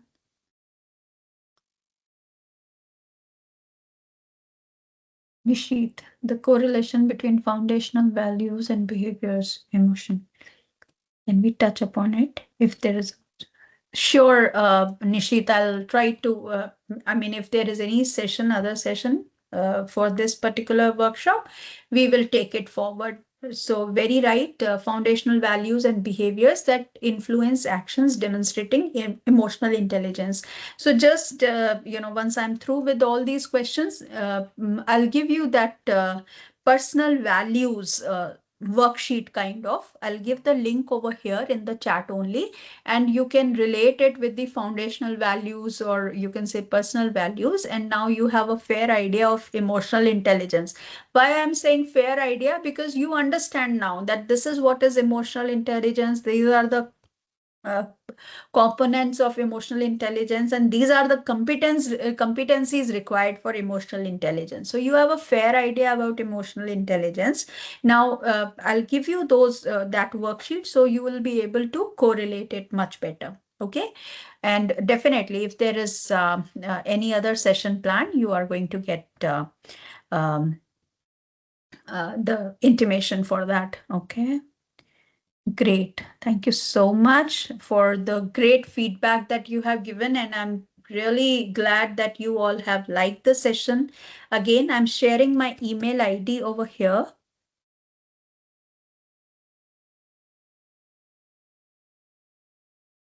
Pravesh, because our audience is geographically dispersed, so we wanted to have it offline, but because we have people from various regions of the country, so it was really difficult for us to get everyone at one place. So that is why we thought of conducting it online. If there is a requirement, you can come to the campus anytime.